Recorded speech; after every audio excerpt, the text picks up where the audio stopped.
Sy mense, hier is ek nou weer terug om julle nog 'n stukkie van my storie te vertel. En die wat hulle nog nie vir my ken nie, gaan my nooit ken nie. My naam is Rocco Viljoen en ek vertel net my storieetjie, ek vertel hom met my hart uit. Ek vertel hoekom ek as 'n Christen priester oorbeweeg het na spirituality toe. Wat sou my besiel het? Ek het vasgeglo Christianity het 'n vaste fondasie en is die enigste weg tot saligheid. Vandag dien ek spirituality 100% en ek dien hom met my hele hart, my hele siel en my hele verstand. En dan kom die vraag, Rocco, wat het jy gedoen? Hoe kan jy so 'n verkeerde besluit in jou lewe geneem het? Nou ja, mense glo vir my, was die moeilikste besluit in my lewe totdat ek besef het dat Christianity het 'n baie donker historie. Ek teer julle, ondersoek Christianity se historie. Ondersoek dit. Moet dit Google nie. Moet dit Google nie. Google lieg net so hard. Google is soos fake media in Suid-Afrika.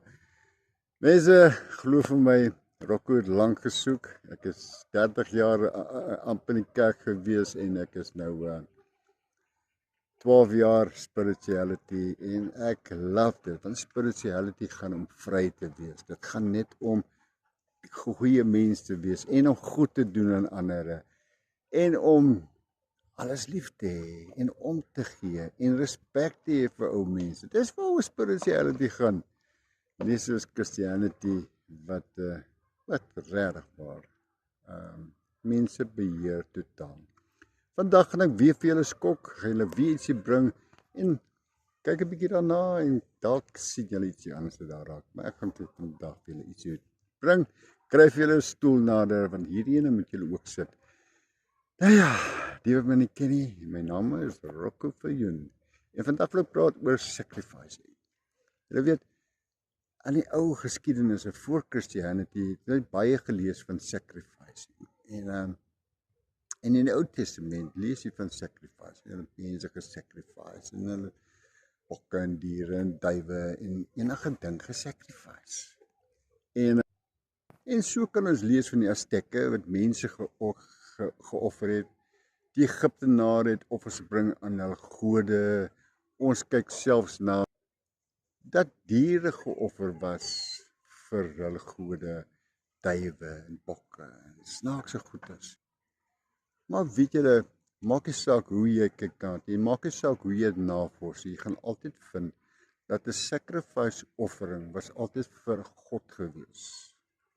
Vir ietsie, vir 'n God bo hulle, om dankie te sê vir alles, of om net vir hom te prys, en sê, Vader, ons hierdie offer is vir jou, en net om dankie te sê. Verskillende redes hoekom hulle sacrifice gedoen het.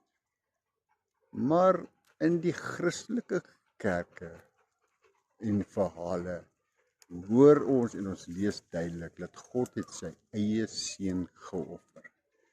Nou hier is my vraag. As God van die Christelike kerk die hoogste God is, aan wie het hy sy offer aan opgebring? Vat 'n oomblik, dink so 'n bietjie daaroor. Nou kom ek vat julle 'n klein bietjie terug. Ek vat julle na die Aztec Christianity. Hulle het mense gesacrifice. En dan vat ek julle terug na die Canaanite religion. En selfs hulle het geglo aan offeringe, veral kinderofferinge. En ons lees dit daar in die boek van Levitikus. So duidelik is offering deel van gelowe gewees. Maar een ding wat ek nie kan verstaan, en dit is dat God sy eie seun geoffer het. Dit is iets wat mense nog steeds probeer verstaan wêreldwyd. Aan wie het hy sy seun geoffer?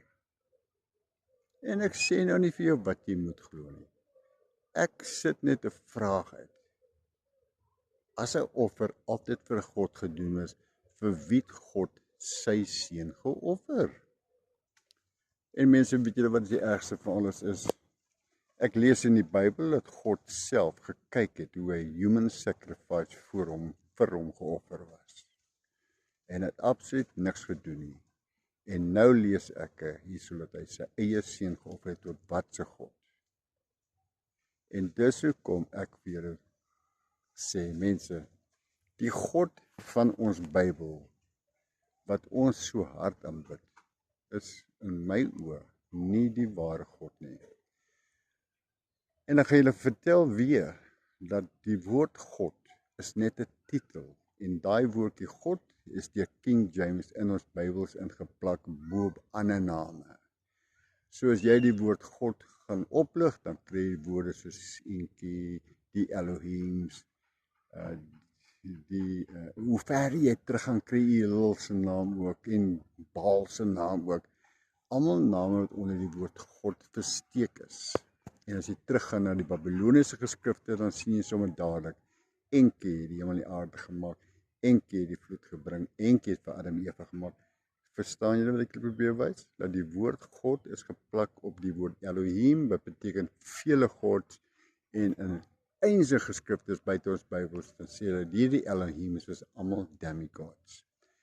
So dit laat my wonder, as God sy seun geoffer het, en ons lig die woord God op, en ons kry Anunnaki demigod se name onder dit versteek, dan kan ek verstaan hoekom hierdie God sy seun moes geoffer het vir 'n hoër God wat nie hy self is nie.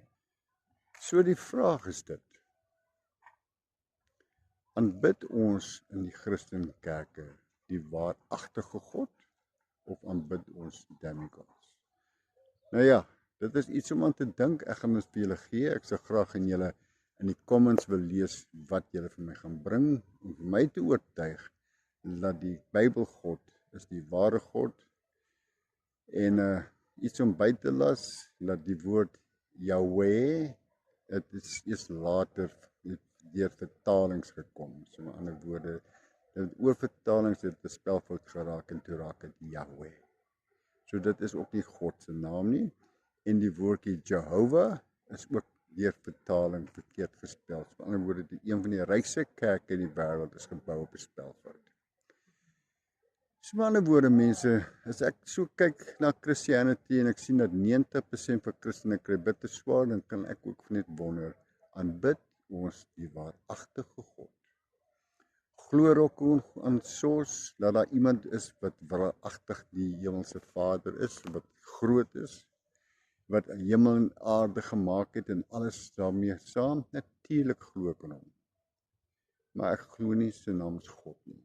Want die woord God is maar 'n paar honderd jaar oud, ek dink 700 jaar oud. Voor dit het dit nie bestaan nie. En dis my storieetjie. Dankie, bye bye.